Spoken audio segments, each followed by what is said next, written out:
Hello guys, तर पाठीमागच्या 3-4 व्हिडिओमध्ये आपण TETच्या ज्या रिसेंट इयर क्वेश्चन पेपर आहेत प्रिव्हियस इयरच्या त्या आपण पाहिल्या. तर आता आपण मराठीचे क्वेश्चन पेपर पाहूया.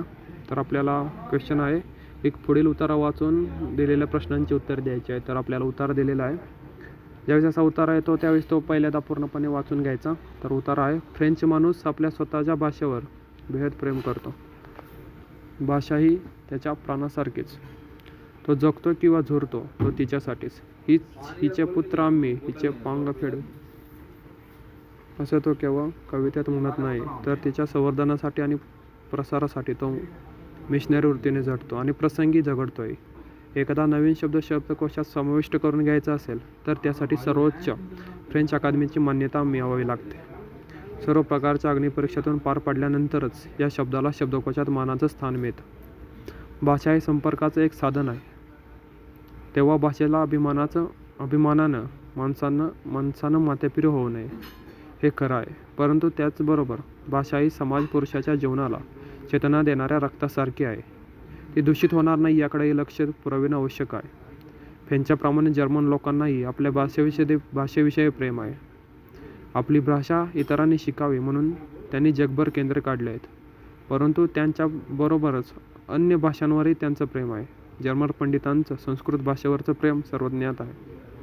संस्कृतचा अभ्यास भारतापेक्षा जर्मनीत अधिक होत असावा. तर पहा मित्रांनो, ज्यावेळेस असा पॅरेग्राफ येतो त्यावेळी पहिल्यांदा तो पूर्णपणे वाचून घ्यायचा आणि त्यानंतर क्वेश्चनकडे जायचं. तर आपला पहिला प्रश्न आहे, भाषेला लेखकाने कोणाची उपमा दिलेली आहेत? तर पर्याय आहेत, माथेफिरू माणसाची 2 आहे, समाज पुरुषाची 3 आहे, समाज पुरुषाला चेतना देणाऱ्या रक्ताची, पर्याय 4 दूषित रक्ताची. तर आपलं योग्य आन्सर आहे. जर पॅरेग्राफ तुम्ही व्यवस्थित वाचला तर खूप कमी वेळात तुम्हाला प्रश्नांची उत्तरं मिळतील. ऑप्शन आहे पर्याय आहे समाज पुरुषाची, हे त्याचं योग्य आन्सर आहे. तर आपण पुढच्या क्वेश्चनकडे वळूया. क्वेश्चन आहे 32. भाषेच्या संवर्धनासाठी आणि प्रसारासाठी झटणारा माणूस लेखकाला कोणत्या देशात भेटला? पर्याय आहेत भारत, 2 जर्मनी, 3 इंग्लंड, 4 फ्रान्स. तर त्याचं योग्य आन्सर आहे जर्मनी. नेक्स्ट क्वेश्चनकडे जाऊया. 33. जर्मन पंडितांचं अन्य कोणत्या भाषेवर प्रेम आहे? तर पर्याय आहेत जर्मनी, संस्कृत, फ्रेंच आणि इंग्रजी. तर योग्य आन्सर आहे संस्कृत. तर आपण नेक्स्ट क्वेश्चनकडे जाऊया. तो आहे आपला 34 नंबर. आपली भाषा इतरांनी शिकावी म्हणून जगभर प्रसार करणारा देश कोणता? तर त्याचं योग्य आन्सर आहे जर्मनी. तर आपण नेक्स्ट क्वेश्चनकडे जाऊया. तो आहे क्वेश्चन नंबर 35. महानायक संभाजी, आपले पॅरेग्राफवरील प्रश्न संपलेले आहेत. 31 ते 34 पर्यंत होते. आपण आता नंतरचा क्वेश्चन पाहूया. महानायक संभाजी पानिपत या कादंबऱ्याचे लेखन कोणी केले? तर त्याचा योग्य आन्सर आहे पर्याय तुम्हाला रणजित देसाई, विश्वास पाटील, शंकर पाटील, शिवाजी सावंत. तर त्याचं योग्य आन्सर आहे रणजित देसाई. तर आपण नेक्स्ट क्वेश्चनकडे जाऊया. तो आहे क्वेश्चन नंबर 36. रोज कुठल्याही फॅक्टरीतला 5वा भोंगा वाजत आहे. रोज कुठल्या तरी फॅक्टरीतला 5चा भोंगा वाजत आहे. या वाक्याचा काळ होता? पर्याय आहेत रीती वर्तमान काळ, रीती भविष्य काळ, रीती भूतकाळ, अपूर्ण भूतकाळ. तर त्याचं योग्य आन्सर आहे अपूर्ण भूतकाळ. तर आपण नेक्स्ट क्वेश्चनकडे जाऊया. Question number 37. आपला आशीर्वाद असावा या वाक्याचा प्रकार कोणता? 1 आहे संकेतार्थी, 2 आहे स्वार्थी, 3 आहे आज्ञार्थी, 4 आहे विद्यार्थी. तर ऑप्शन नंबर 4 आहे त्याचं योग्य आन्सर. आपण नेक्स्ट क्वेश्चनकडे जाऊया. तो नंबर 38. विद्वान हा शब्द खालीलपैकी कोणत्या प्रकारचा आहे? 1 आहे पर्याय देशी, 2 आहे परभाषीय, 3 आहे तत्सम, 4 आहे तद्भव. तर याचं योग्य आन्सर आहे तत्सम. हे खूप इम्पॉर्टंट असे क्वेश्चन आहेत, तुम्ही सर्व यांनी लक्ष देऊन पाहायचं आहे. आपण नेक्स्ट क्वेश्चनकडे जाऊया. तो आहे 29. सहलीत जाताना कात्रज जवळ उजाडले या वाक्याचा प्रयोग हो का? भावकर्तरी, भावे, कर्मणी आणि कर्तरी. तर त्याचा आन्सर आहे कर्मणी. तर कर्तरी, कर्मणी हे जे प्रयोग आहेत ते व्यवस्थित करायचे आहेत. त्यातला एक प्रश्न पडतोच. तर आपण नेक्स्ट क्वेश्चनकडे जाऊया. तर पहा, म स ज स्त हे कोणत्या वृत्तांचे गुण आहेत? तर तुम्हाला जे लाईन दिलेली आहे ते कोणत्या वृत्तांचे गुण आहेत? तर त्याचं योग्य आन्सर आहे ऑप्शन नंबर 3.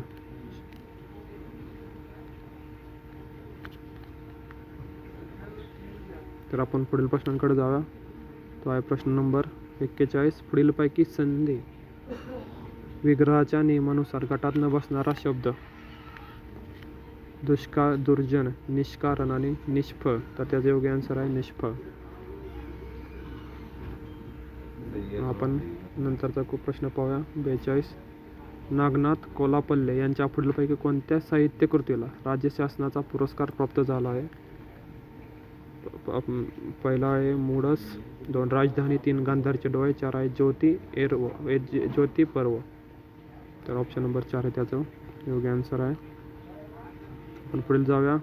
प्रश्न नंबर 43. पुढीलपैकी अशुद्ध शब्द कोणता? तर शब्द आहेत नाविन्य, प्रतीक्षागृह, परीक्षा, आध्यात्मिक. तर आपल्याला अशुद्ध शब्द ओळखायचा आहे. तर त्याचा आपल्याला योग्य आन्सर आहे प्रतीक्षागृह. अशुद्ध शब्दात आपण 1-2 प्रश्न पडतात. समानार्थी, विरुद्धार्थी शब्द झाले, वाक्यप्रचार, म्हणी, प्रयोग हे सर्व व्यवस्थित करून ठेवा. त्यापैकी एखादा प्रश्न नेहमी पडतो. तर आपण पुढच्या क्वेश्चनकडे जाऊया. Question number 44. जयंताने मध्येच विचारले, कोण होते? या वाक्यात किती विरामचिन्ह आलेले आहेत? तर बघा, हा विरामचिन्हाचा प्रश्न पण तुम्हाला प्रिव्हियस इयरच्या क्वेश्चन पेपरमध्ये पाहायला मिळेल. तर या वाक्यात 2 विरामचिन्ह आलेले आहेत.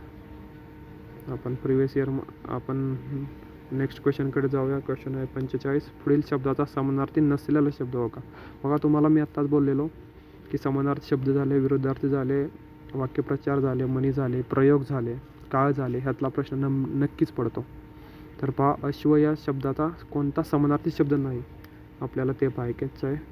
पर्यायात वारू, हवं, तुरुंग, शाखामृग. ऑप्शन नंबर 4 आहे त्याचा योग्य आन्सर आहे. तर पहा, एक पॅरेग्राफ आणि एक कविता असं पण ह्या टाईपचे पण क्वेश्चन पडतात. तर आपल्याला दिलेलं पुढील पद्य वाचून 46 ते 49 या प्रश्नांची उत्तरे द्या.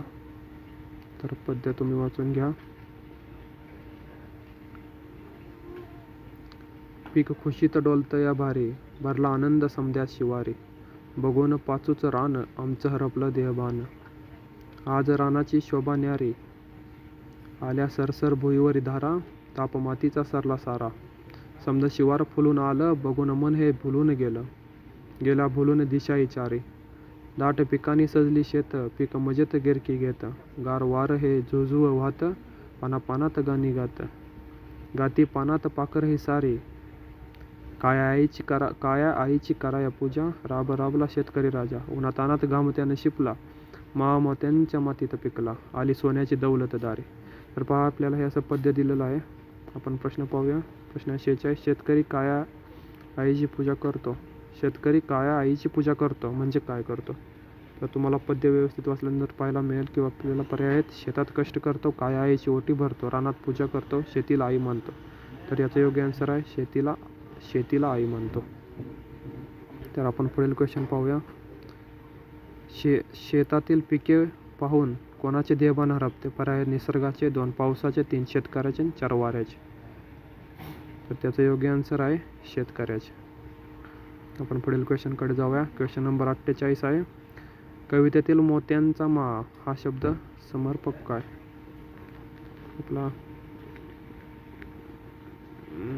आपला नेक्स्ट क्वेश्चन आहे 48. कवितेतील मोत्यांचा माळा हा शब्दाचा समर्पक अर्थ काय?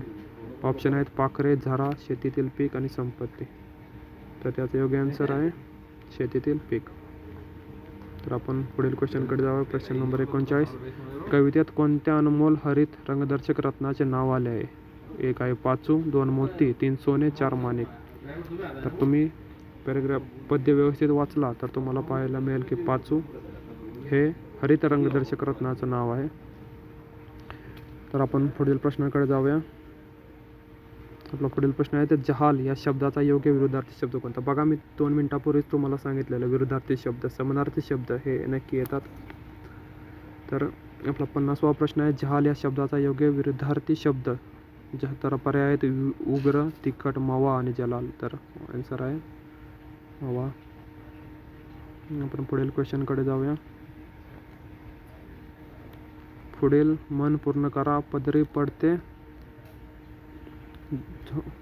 पडले झोंड. तर आपल्याला पूर्ण करता त्याचं योग्य आन्सर आहे मारून केलं गोड. ऑप्शन नंबर 4 हे त्याचं आन्सर आहे. आपण पुढील क्वेश्चनकडे जाऊया. Question number 52. ज्या समासिक शब्दात दोन्ही पदे महत्त्वाची नसून त्या तिसऱ्या पदाचा बोध होतो तो समास कोणता?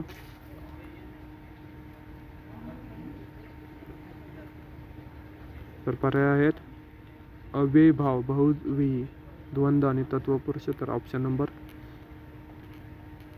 2 हे त्याचं योग्य आन्सर आहे. तर आपण पुढील क्वेश्चनकडे जाऊया.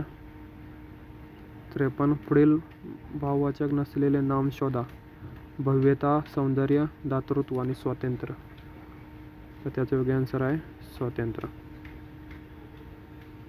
तर आपण पुढील प्रश्नाकडे जाऊया. प्रश्न 54.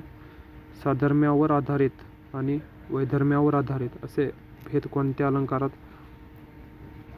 सापडतात? त्याचा आन्सर आहे दृष्टांत या अलंकारामध्ये हे सापडतात. आपण नेक्स्ट पाहूया. पुढील पैकी निश्चितपणे पुरुषवाचक शब्द. प्रश्न आहे की पुढील पैकी निश्चितपणे पुरुषवाचक शब्द कोणता? क्लास, कंपनी, ट्रक आणि पेन्सिल. तर त्याचा योग्य आन्सर आहे ट्रक. आपण पुढील क्वेश्चनकडे जाऊया. आपला पुढील क्वेश्चन आहे